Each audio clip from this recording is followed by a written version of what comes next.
Au milieu des pluies incessantes et des faubourgs perpétuellement gris de la petite ville de Blackwood, là où le brouillard humide et pénétrant semblait s'infiltrer dans la trame même de la réalité, se dressait une ancienne demeure sur une colline. 6 fenêtres, semblables à des orbites vides, fixaient sans vie le paysage morne, et son toit dangereusement incliné menaçait de s'effondrer sous le poids des années et de l'oubli impitoyable.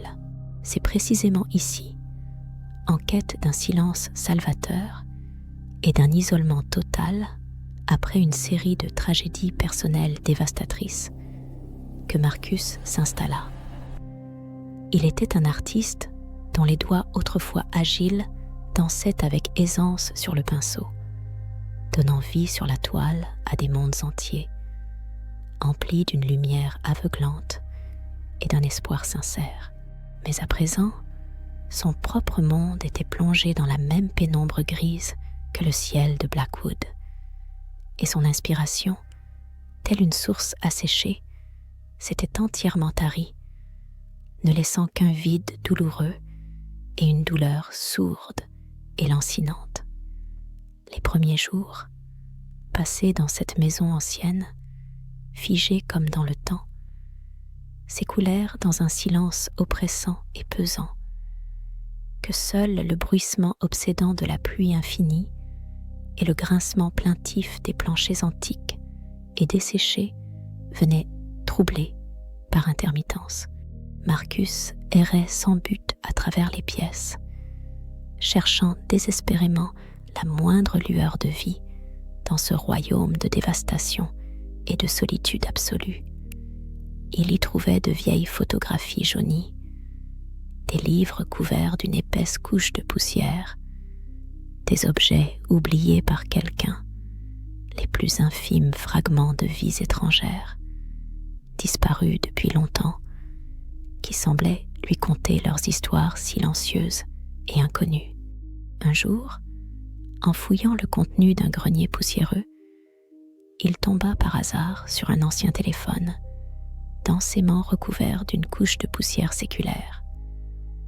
Le lourd combiné épousa confortablement sa main, et le massif cadran rotatif, avec ses chiffres qui tournaient, paraissait si ridiculement archaïque qu'il ne suscitait qu'incompréhension et une légère perplexité.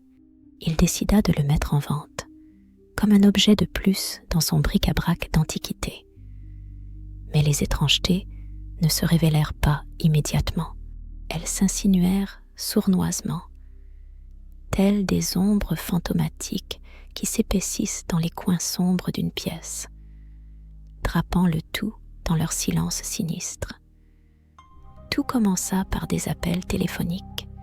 Au début, ce n'étaient que des tonalités courtes et hachées, comme si quelqu'un composait un numéro avant de raccrocher aussitôt. Marcus, ne voulant pas accorder d'importance à cela, mettait tout sur le compte d'erreurs fortuites ou peut-être de problèmes avec le vieux câblage. Cependant, les appels devinrent plus insistants et les intervalles entre eux plus courts.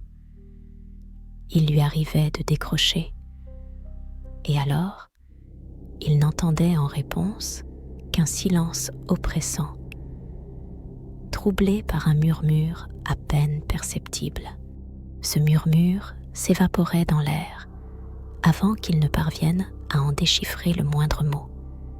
Une nuit, alors qu'un orage faisait rage dehors et que les éclairs, tels des lames acérées, déchiraient l'obscurité du ciel, le téléphone sonna d'une manière particulièrement stridente, déchirant le silence.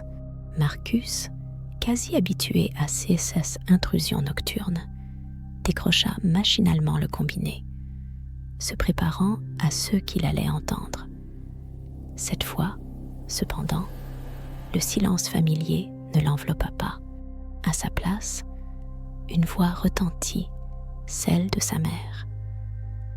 Une voix qu'il n'avait plus entendue dans sa vie depuis plusieurs années. depuis le jour même où elle avait quitté ce monde après une maladie longue et épuisante. Cette voix était à peine audible, comme le murmure des feuilles d'automne. Mais c'était elle, sa mère. « Marcus, mon cher, comme tu me manques », murmura cette voix familière, portant une nostalgie si aiguë, si insupportable, que le souffle de Marcus fut coupé, comme s'il se retrouvait soudainement sous l'eau. Il essaya de répondre, d'ouvrir la bouche, mais les mots restèrent prisonniers de sa gorge, incapables de s'échapper.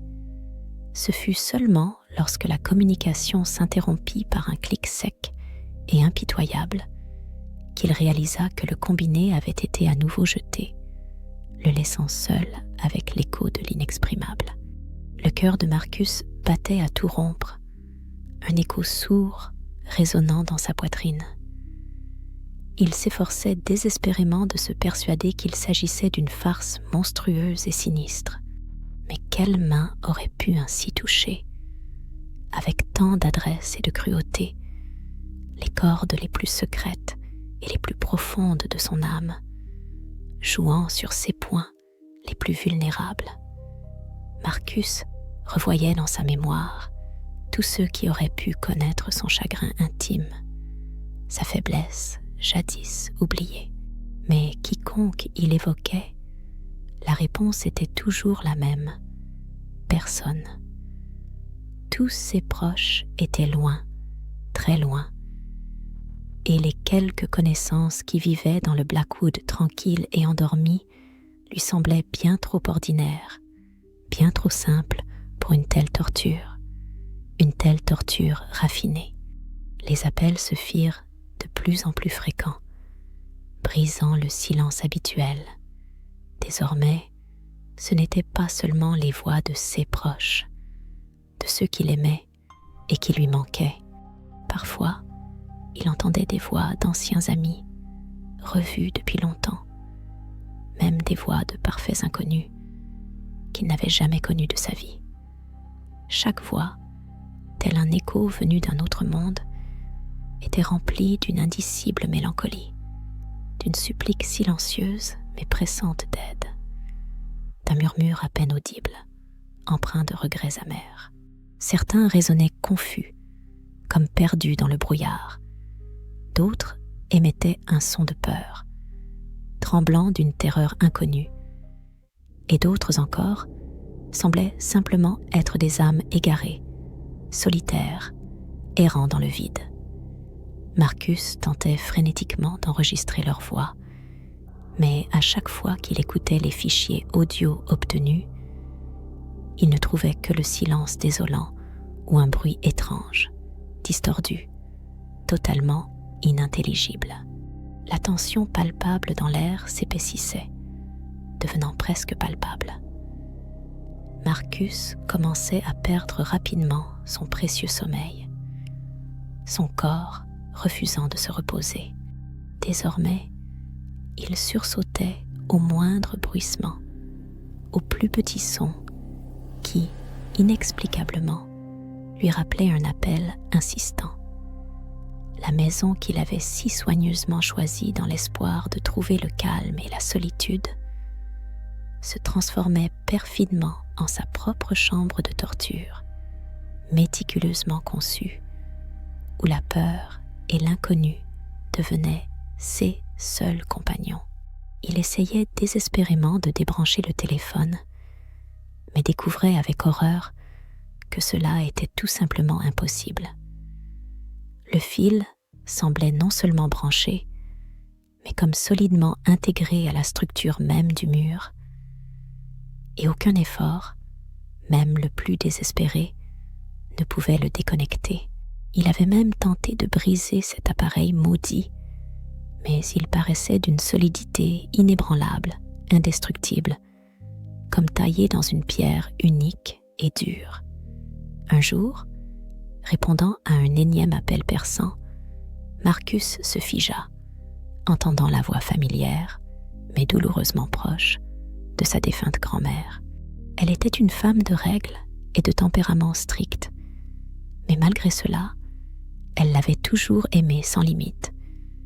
Et cette voix, venant de l'au-delà, devint pour lui à la fois un réconfort et une nouvelle vague de terreur insupportable.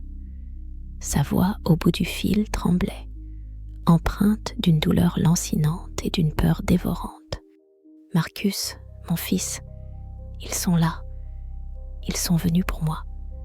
Ne leur ouvre pas. » Ces mots s'interrompirent brusquement, transpercés par un son horrible et râpeux, aussitôt remplacé par un rire sinistre et inhumain. Marcus, saisi par une terreur glaciale, rejeta le téléphone en désespoir de cause. Dès cet instant, il commença à redouter non seulement les appels téléphoniques impromptus, mais aussi la terrible vérité qu'il pouvait dissimuler. Rongé par l'angoisse, il se plongea dans l'histoire de cette vieille demeure. Trouvant de vieux journaux dans le grenier poussiéreux, Marcus se mit à la recherche d'informations sur une série de disparitions mystérieuses qui avaient eu lieu ici il y a plusieurs décennies. Dans la ville, les murmures continuaient de circuler à propos d'une sombre personnalité qui avait autrefois habité cette maison, de ses rituels étranges et effrayants, et de son obsession profonde et inexplicable pour le mysticisme. On disait qu'il organisait des séances de spiritisme, cherchant à entrer en contact avec le monde des ombres. Marcus, cédant au désespoir et à la peur dévorante, décida d'essayer ce qu'il suspectait vaguement que le précédent occupant de cette maison pratiquait. Il se dirigea vers le grenier où il découvrit un vieux téléphone couvert de poussière, celui-là même qui se tenait là, oublié et solitaire. Avec un léger effort, il l'alluma et l'air emplit un faible bourdonnement.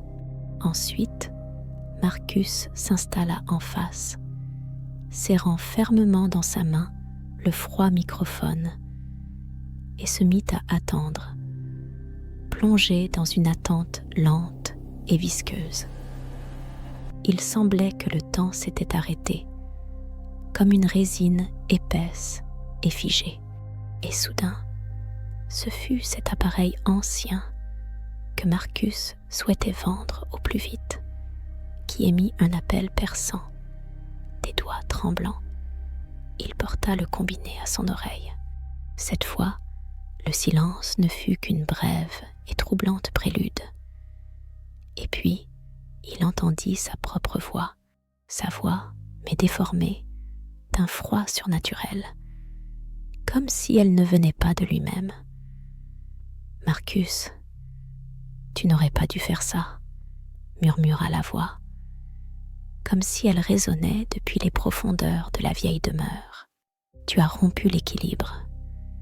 Désormais, ils entendent non seulement toi, mais aussi tous ceux que tu as jamais aimés. » Une terreur glaciale s'empara de Marcus, le transperçant jusqu'aux os. Tout devint soudain clair. Ces appels étranges et intermittents, qui le rendaient fou, n'étaient pas des messages venus de l'au-delà.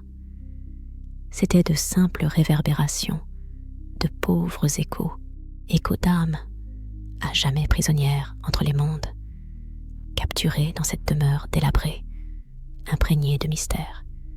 6 tentatives désespérées de communiquer, son immense chagrin, son désespoir absolu, tout cela, tel un aimant puissant, les attirait inexorablement, amplifiant leur présence fantomatique. Et ce vieux téléphone poussiéreux dans le grenier, ce n'était pas un simple meuble, mais plutôt un portail, un conduit, une sorte de clé qui avait ouvert les portes entre les mondes. Lorsque Marcus entendit sa propre voix prononcer des mots qu'il n'avait jamais dits, un frisson parcourut son échine. Ce n'était pas une farce, ni une mauvaise plaisanterie. C'était quelque chose de bien plus ancien, de bien plus sinistre, qui pénétrait l'essence même de la réalité. C'était une maison qui dévorait les âmes. Et le vieux téléphone poussiéreux dans le coin en était l'instrument le plus effrayant. Marcus tentait désespérément de le débrancher, mais c'était aussi vain que d'essayer de retenir sa propre respiration. Le dernier appel qu'il reçut fut un véritable cauchemar. De la sonnerie sortit sa propre voix, criant dans une agonie de mort, une voix qu'il reconnaissait comme la sienne, mais qui sonnait comme celle de quelqu'un d'autre, torturé à mort. Quand le téléphone se tut, Marcus entendit un rire doux et triomphant qui semblait émaner des murs mêmes de cette ancienne demeure. Il essaya de fuir, mais les portes étaient verrouillées à double tour et les fenêtres clouées. Le brouillard qui s'enroulait dehors s'épaissit soudainement, se transformant en un mur solide et impénétrable qui cachait le monde extérieur. Il regarda le vieux téléphone qui se tenait toujours devant lui, témoin silencieux et menaçant de sa mort imminente. Puis, il sentit une force froide et inconnue l'envahir, comme si sa propre essence, sa force vitale, s'épuisait lentement. À la dernière seconde, avant que sa conscience ne s'estompe complètement, il entendit sa propre voix, désormais déformée au point d'être méconnaissable, prononcer « Allô, m'entends-tu » Quelque part, dans les profondeurs de cette maison abandonnée sur la colline, un autre fantôme, une autre malheureuse résonance, s'apprêtait à